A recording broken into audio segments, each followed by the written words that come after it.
하여 이르되 이는 누구냐 하거늘 무리가 이르되 갈릴리 나사렛에서 나온 선지자 예수라 아니라. 아멘. 할렐루야. 우리 좌우에 계신 전후좌우에 계신 분들 인사합시다. 사랑하고 축복합니다. 아이, 감사합니다. 자, 오늘은 종려주일입니다. 종려주일. 예수님께서 나귀를 타시고 예루살렘에 들어오실 때 많은 유대인들이 종려나무 가지를 흔들며 환영했어요. 오늘도 말씀에 나오는데 오늘 말씀에는 옷을 깔고 종려나무를 깔았다 이렇게 하지만 또 다른 또 성경에는 종려나무를 흔들며 호산나, 예수님의 예루살렘에 들어오는 것을 환영하고 또 이렇게 환대하는 그런 데서 이 종려주일이 기원이 되었고, 아까도 말씀드렸습니다만 이날을 시작으로 고난주간이 시작이 됩니다. 고난주간은 예수님의 십자가 고난과 죽음을 깊이 묵상하는 그런 시간입니다. 그러니 여러분, 그렇다고 우리가 먹지도 말고 마시지도 말고 웃지도 말고 그런 이야기는 아니죠. 우리가 살면서 또 다른 때보다도 더 한 번쯤 주님과 깊은 주님을 바라보면서 주님의 고난과 죽음을 묵상하는 시간들을 여러분 꼭 가지셨으면 좋겠고요. 그 가운데 이제 금요일은 어떤 날입니까? 금요일은 예수님이 십자가에서 돌아가신 날이죠. 돌아가신 날이고, 그리고 3일째 되는 주일 아침은 부활하신 날이죠. 우리는 어쩌면 여러분 생각해 보십시오. 매주 이 복음의 흐름을 기억하며 살아야 되는 거죠. 우리는 한 주마다 한 주를 이 복음의 흐름 속에서 사는 거예요. 주님이 우리를 위해서 오셔서 고난 받으시고 죽으시고 그리고 부활하시고 또 그 다음 한 주 어떻게 해요? 고난 받으시고 죽으시고 부활하시고. 죽음과 부활, 고난과 죽음과 부활, 고난과 영광. 여러분, 이것이 복음의 중심이잖아요. 그죠? 그래서 우리의 삶도 그 길 위에 있어야 되는 거예요. 매주마다의 삶이. 앞서 말씀드린 것처럼 특별히 이날, 이번 주 한 주간에 이런 흐름 속에서 우리가 더 깊이 주님의 죽음과 부활 그리고 고난과 영광을 묵상하며 또 그 안에서 기뻐하고 그것을 누리며 살았으면 좋겠습니다. 예수님의 이 예루살렘 입성 이야기는 마태복음뿐만 아니라 오늘 복음서에 모두 다 기록이 되어 있어요. 그러니까 그만큼 그 네 복음서를 쓴 사람들이, 기록한 사람들이 이 사건을 중요하게 봤다는 얘기하기죠. 오늘 본문을 통해서 우리는 무엇을 봐야 될까? 오늘 본문을 통해서 우리가 오늘은 예수님께서 왜 나귀를 타고 예루살렘에 들어가셨는지, 그리고 그 의미는 무엇인지, 그리고 그 사건이 오늘 우리에게 어떤 삶을 살라고 하는지를 한번 살펴보기를 원합니다. 오늘 예수님께서 나귀를 타신 첫 번째 이유는 뭘까요? 하나님의 말씀을 성취하기 위함이에요. 마태는 오늘 스가랴 선지자의 예언을 인용하고 있습니다. 4절 5절입니다. 4절 5절 같이 한번 읽어봅시다. 시작. 이는 선지자를 통하여 하신 말씀을 이루려 하심이라. 다시 한번 4절 5절 같이 한 목소리로 시작. 이는 선지자를 통하여 하신 말씀을 이루려 하심이라. 일러스되 시온 딸에게 이르기를 내 왕이 내게 임하나니 그는 겸손하여 나귀 곧 멍에 매는 짐승의 새끼를 탔도다 하라 하였느니라. 아멘.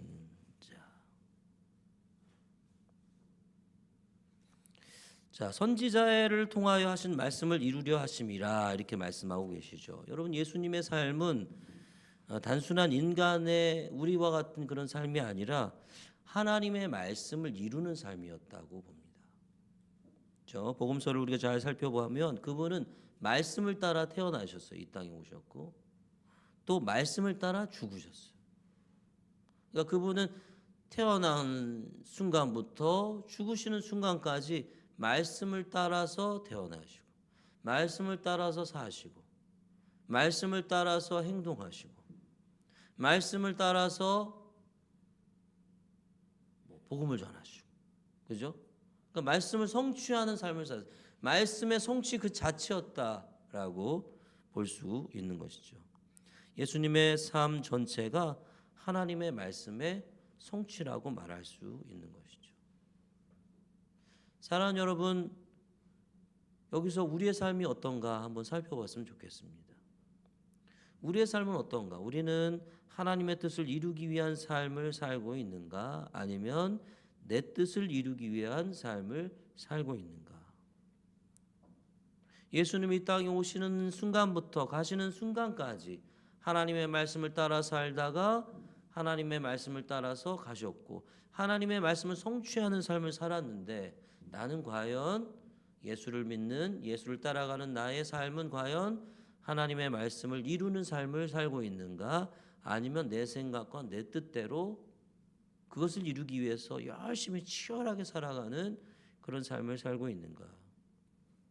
그래서 이 질문 앞에서 우리는 잠시 멈춰 서야 될 것 같습니다.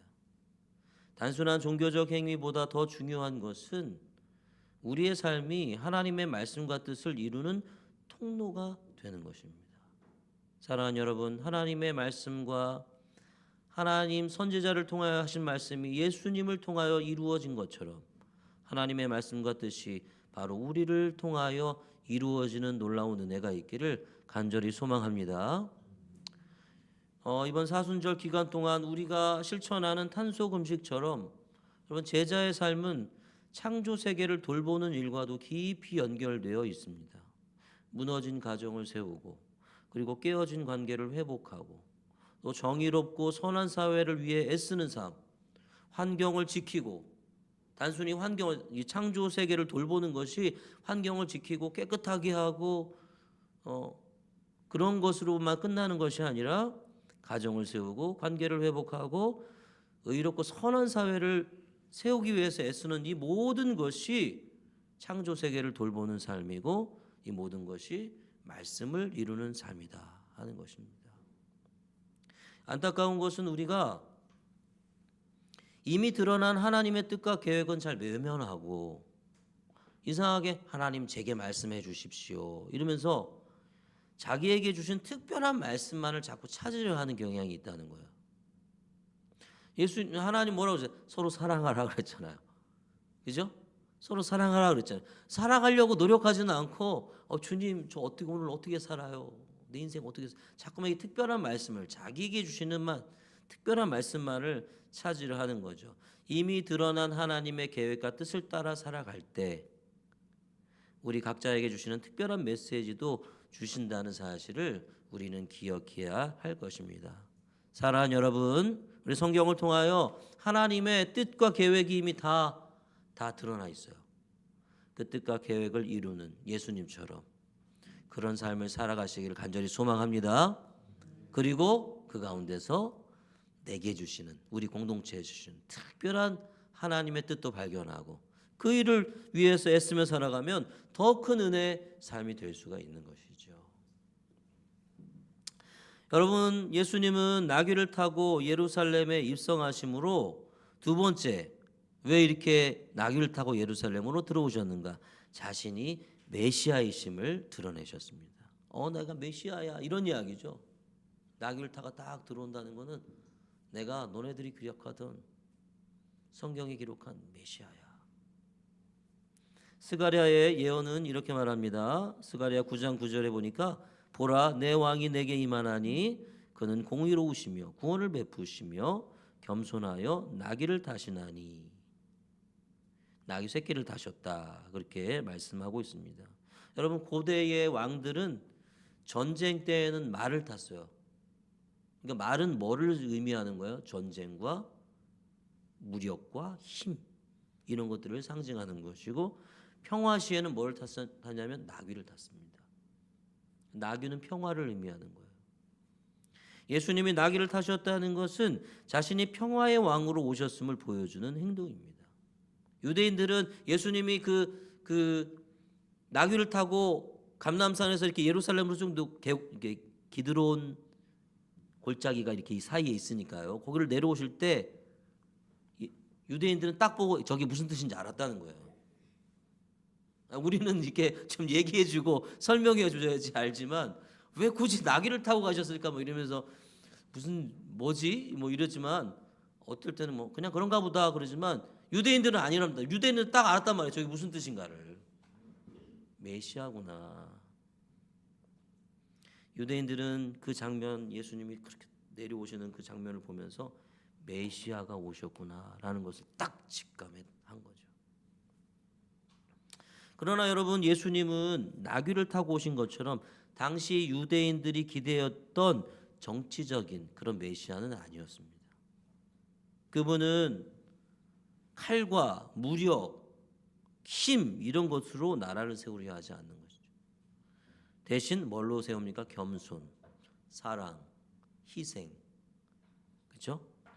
그런 것으로 세우는 나라의 왕이시다 하는 것입니다. 사랑하는 여러분, 유대인들은 예수님이 딱 그렇게 내려올 때 뭐다? 뭘 딱 알았어요. 메시아시구나.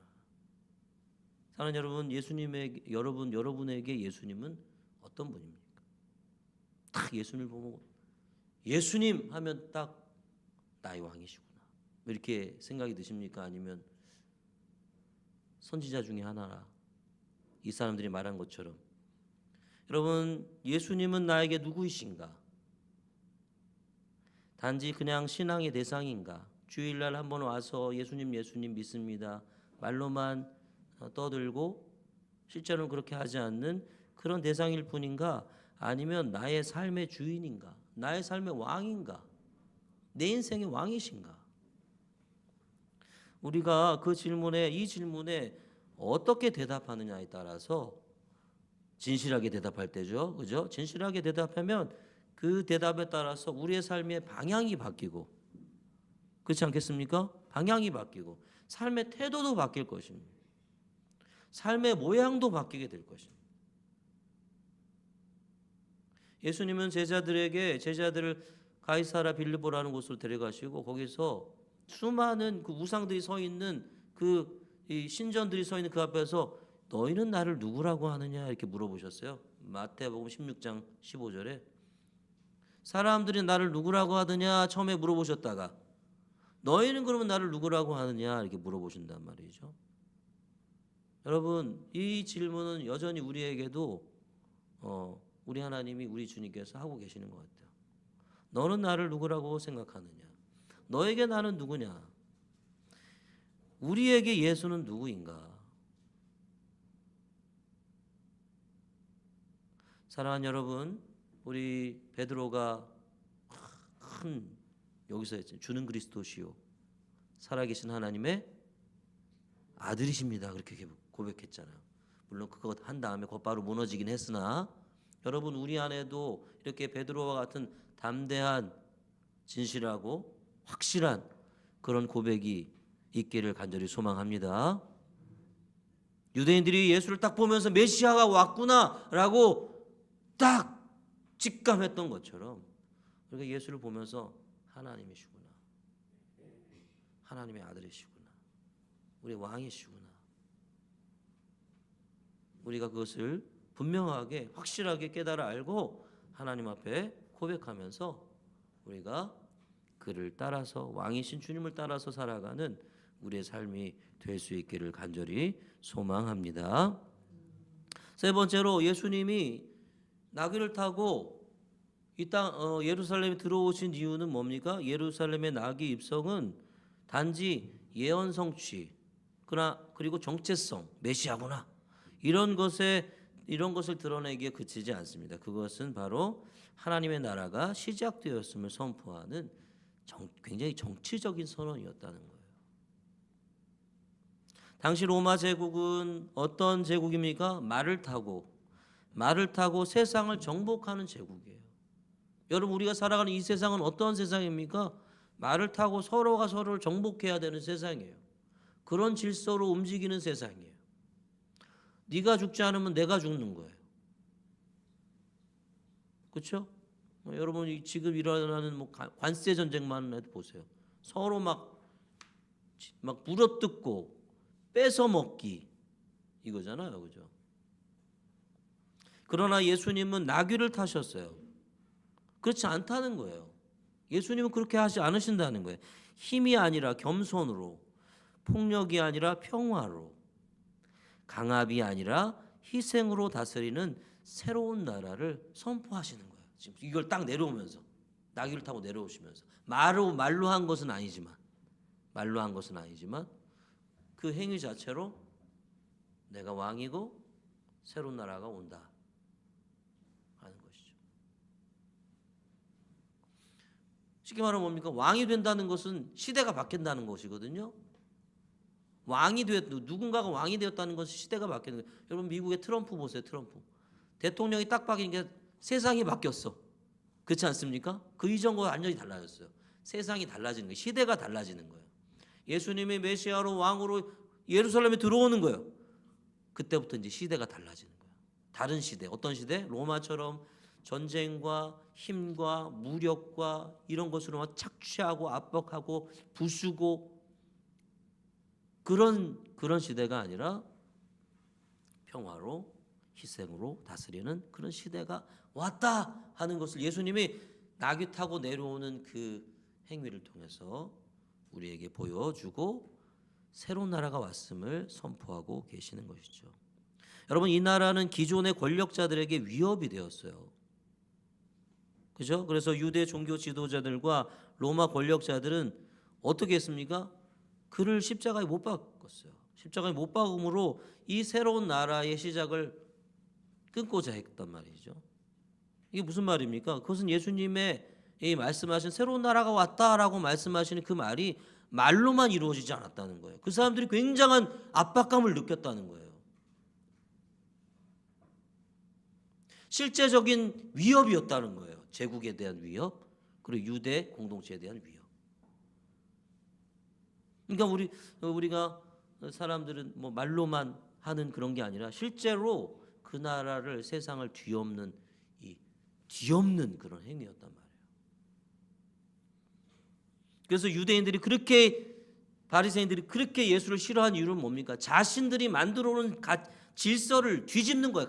가는 곳마다 뒤집는 거예요.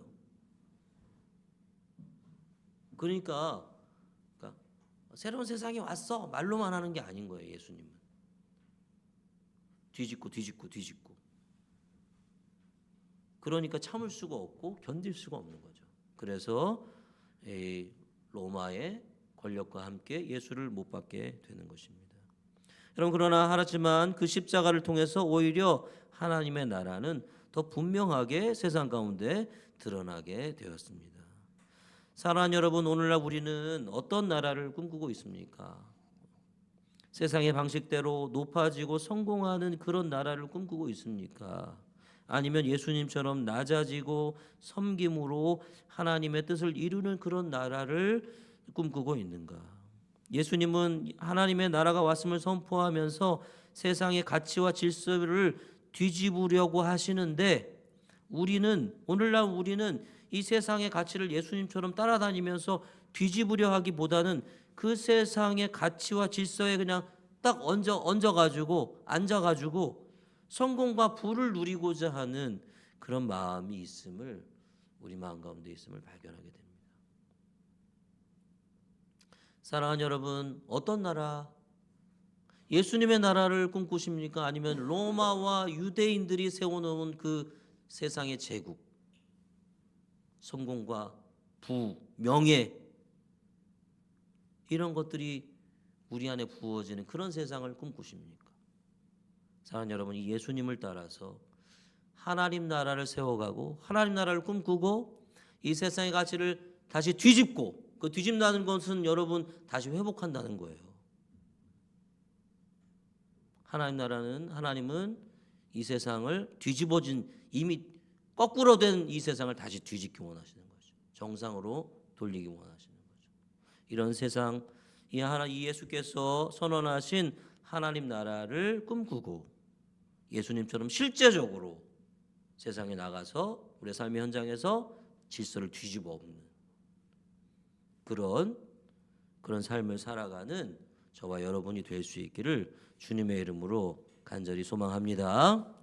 여러분, 예수님께서 나귀를 타고 예루살렘에 입성하신 것은 단순히 그냥 퍼포먼스라 그러나요? 그런 게 아닌 거예요.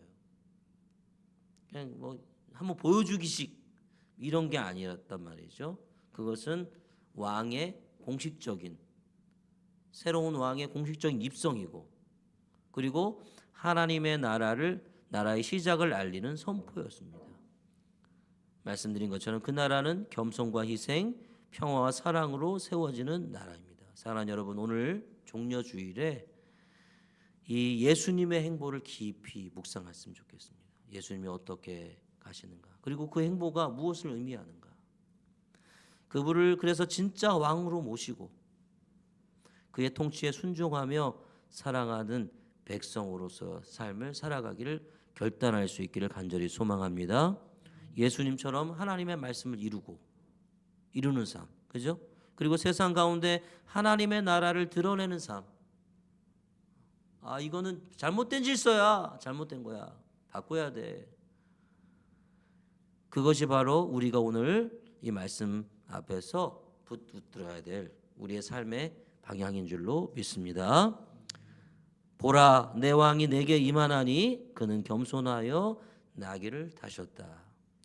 사랑하는 여러분, 그 왕을, 그 나라를 진심으로 따라가는 저와 여러분, 우리 하늘가족의 모든 성도들이 될 수 있기를 주님의 이름으로